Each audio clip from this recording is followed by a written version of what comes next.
نحمدہ ونصلی علی رسولہ الکریم اما بعد۔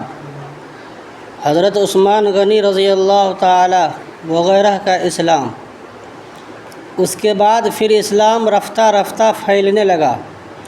حضرت ابوبکر صدیق رضی اللہ تعالی عنہ بڑے تاجر اور ملنسار تھے، لوگوں میں ان کا بڑا اعتماد تھا۔ ان کی کوششوں سے سیدنا حضرت عثمان غنی رضی اللہ تعالی عنہ اسلام لائے۔ اسی طرح زبیر بن عوام رضی اللہ تعالی عنہ اسلام لائے۔ حضرت عبد الرحمن بن عوف اسلام لائے۔ طلحہ بن عبید اللہ رضی اللہ عنہ اسلام لائے۔ یہ سب اکابر درجے کے السابقون الاولون جنہیں کہا جاتا ہے صحابہ ہیں۔ حضرت سعد بن ابی وقاص رضی اللہ عنہ اسلام لائے۔ ان کا شمار بڑے مستجاب الدعوات صحابہ میں ہوتا ہے۔ حضرت ابو عبیدہ بن جراح، جن کو حضور نے امین ہذہ الامہ کا لقب دیا ہے، اسلام لائے۔ حضرت ارقم بن ابی ارقم بھی اسلام میں داخل ہوئے، اور ان کا گھر پیغمبر علیہ السلام کا مکہ مکرمہ میں مرکز بنا، جس کو دار ارقم کہا جاتا ہے۔ حضرت عثمان بن مظعون اور ان کے بھائی قدامہ اور عبداللہ ابن مظعون اور حضرت عبداللہ ابن مسعود رضی اللہ تعالی عنہ اسلام لائے۔ روایت میں آتا ہے کہ حضرت عبداللہ ابن مسعود رضی اللہ عنہ کرائے پر جنگل میں بکریاں چرا رہے تھے، یعنی کسی کے ملازم تھے۔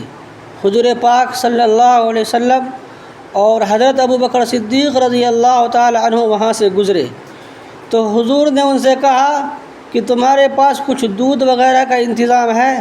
تو حضرت عبداللہ بن مسعود رضی اللہ تعالی عنہ نے فرمایا کہ حضرت میں تو بکریوں کا مالک نہیں ہوں، میں تو امین ہوں، میں آپ کو دودھ کیسے پلا سکتا ہوں؟ تو حضور نے فرمایا کہ ایسی بکری لاؤ جس میں بالکل دودھ نہ ہو اور وہ دودھ دینے کے قابل بھی نہ ہو، کیونکہ بکری جب تک گابھن نہ ہو تو وہ دودھ دینے کے قابل نہیں ہوتی۔ تو ایسی بکری لے کر آؤ۔ تو حضرت عبداللہ بن مسعود رضی اللہ تعالی عنہ نے ایسی ہی بکری پیش فرما دی۔ پیغمبر علیہ السلام نے دعا مانگی اور اس پر ہاتھ پھیرا تو اس کے تھن دودھ سے بھر گئے، چنانچہ اس کا دودھ نکال کر سب نے پیٹ بھر کر پیا۔ پھر آپ نے تھن سے فرمایا کہ خشک ہو جا۔ وہ بکری جیسی تھی ویسی ہی ہو گئی اور دودھ کا کوئی قطرہ نہ نکلا۔ تو اس واقعے کو اپنے آنکھوں سے دیکھ کر حضرت عبداللہ بن مسعود رضی اللہ عنہ نے اسلام قبول فرما لیا، کیونکہ اپنی آنکھوں سے دیکھ لیا کہ ایسی عجیب و غریب بات جو کسی آدمی کے بس کی نہیں ہے، یہ اللہ تعالیٰ کی خاص مدد اور نصرت کی دلیل ہے۔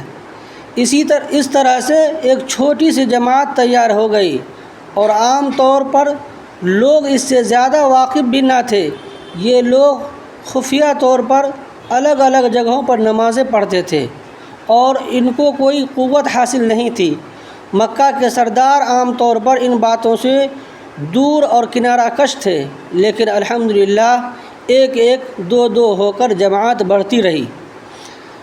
اللہ تعالیٰ نے آیت نازل فرمائی، وَأَنذِرْ عَشِيرَتَكَ الْأَقْرَبِينَ، آپ اپنے قریبی رشتہ داروں کو ڈرائیے۔ اب یہ کام کیسے ہو؟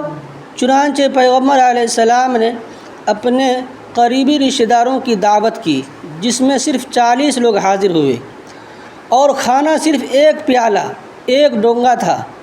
نبی اکرم علیہ السلام نے ایک بوٹی پر کچھ پڑھ کر اس میں ڈال دیا، جس کی برکت سے 40 آدمیوں نے پیٹ بھر کر کھانا تناول کیا، اور سالن میں کچھ کمی بھی نہ ہوئی۔ پھر ایک پیالے میں دودھ لایا گیا، آپ نے اس پر دم کیا، جس کی برکت سے اس کو سب نے پی لیا۔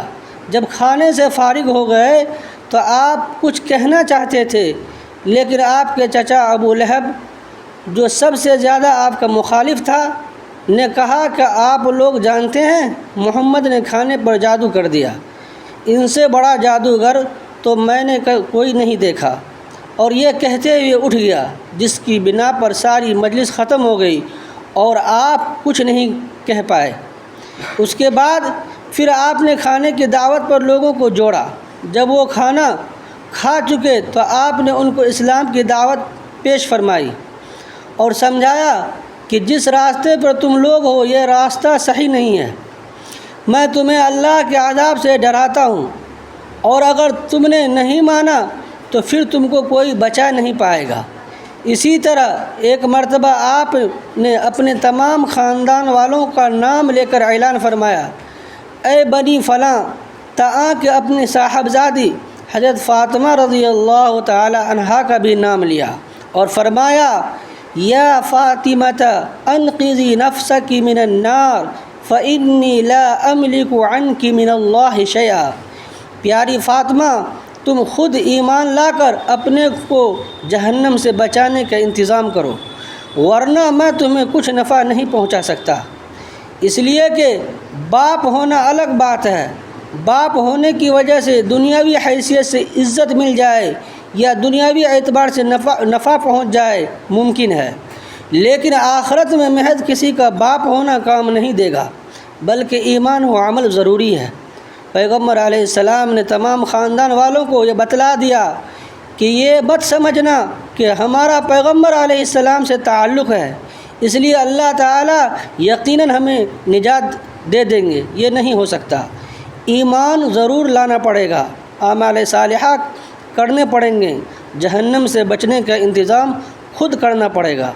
اللہ تعالیٰ ہم سب کو کہنے سننے سے زیادہ عمل کی توفیق نصیب فرمائے۔ وآخر دعوانا الحمد للہ رب العالمین۔